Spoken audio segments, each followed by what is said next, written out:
Hi friends, welcome to Vaibhava Entertainment Channel.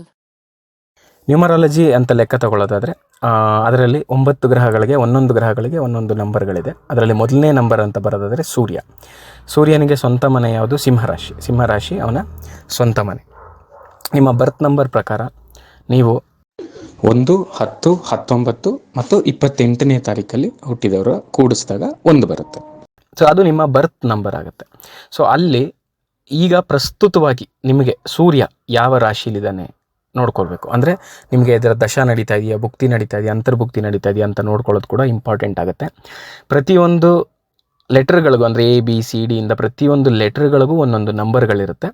ಆ ನಂಬರ್ನೆಲ್ಲ ಕೂಡಿದಾಗ, ಅಂದರೆ ಇವಾಗ ನಿಮ್ಮ ಹೆಸರು, ನೀವು ಹುಟ್ಟಿರೋ ಬರ್ತ್ ನಂಬರ್ ಪ್ರಕಾರ 1 ಮತ್ತು ನಿಮ್ಮ ಹೆಸರೆಲ್ಲ ಸೇರಿದ್ರೆ ಎಷ್ಟು ಬರುತ್ತೆ ಅಂತ ನೋಡಬೇಕಾಗತ್ತೆ. ಅದೆಲ್ಲ ನೋಡಿದಾಗ ನಿಮಗೇನಾದರೂ 1 ಬಂತು ಅಂದರೆ ಅದು ನಿಮ್ಮ ಲಕ್ಕಿ ನಂಬರ್ ಆಗುತ್ತೆ. ಅಥವಾ ಬೇರೆ ನಂಬರ್ನ ಅಥವಾ ಅಕ್ಷರನ ಆ್ಯಡ್ ಮಾಡಿ ನಿಮಗೆ 1 ಬರೋ ಥರ ಮಾಡಿ ಕೊಡ್ಬೋದು.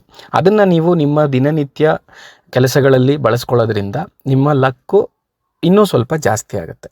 ಇದು ಮೊದಲನೆಯದಾಗಿ. ಎರಡನೇದಾಗಿ ನಿಮ್ಮ ಕೆಲಸ ಕಾರ್ಯಗಳಲ್ಲಿ ಉನ್ನತಿ ಆಗೋಕ್ಕೆ ಶುರು ಆಗುತ್ತೆ. ಈಗ ಎಷ್ಟೋ ಜನ ಕ್ರಿಕೆಟ್ ಪ್ಲೇಯರ್ಸ್ ಆಗಿರ್ಬೋದು, ಮತ್ತೊಬ್ಬರಾಗಿರ್ಬೋದು, ತಮ್ಮ ನಂಬರ್ಸ್ನ ಚೇಂಜ್ ಮಾಡ್ಕೊಂಡ್ಮೇಲೆ ಭಾಳ ಒಳ್ಳೆಯದಾಗಿರೋದನ್ನು ನೋಡಿದ್ದೀವಿ, ನಿದರ್ಶನಗಳು ಖಂಡಿತ ಇದೆ.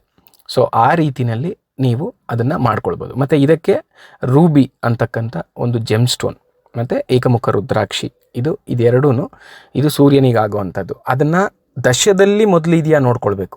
ನಿಮ್ಮ ದಶದಲ್ಲಿ ಏನಾದರೂ ಸೂರ್ಯ 6, 8, 12ರಲ್ಲಿದ್ದು ನೀವು ಇದನ್ನು ಹಾಕ್ಕೊಂಡಾಗ ಮತ್ತೆ ಅಲ್ಲಿ ಡೌನ್ಫಾಲ್ ಆಗುತ್ತೆ. ಆದರೆ ಇದೇ ನಿಮಗೆ ಲಾಭದಲ್ಲಿದ್ದಾಗ ಇದನ್ನು ನೀವು ಧರಿಸಿದಾಗ, ಅದರಲ್ಲೂ ನಿಮ್ಮ ದಶ ಏನಾದರೂ ಸೂರ್ಯನೇ ನಡೀತಾ ಇದ್ದರೆ ಇನ್ನೂ ಭಾಳ ಒಳ್ಳೆಯದು.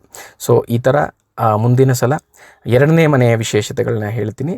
ಅಲ್ಲಿವರೆಗೂ ಧನ್ಯವಾದಗಳು, ನಮಸ್ಕಾರ. Thanks for watching. Please like, share and subscribe my channel.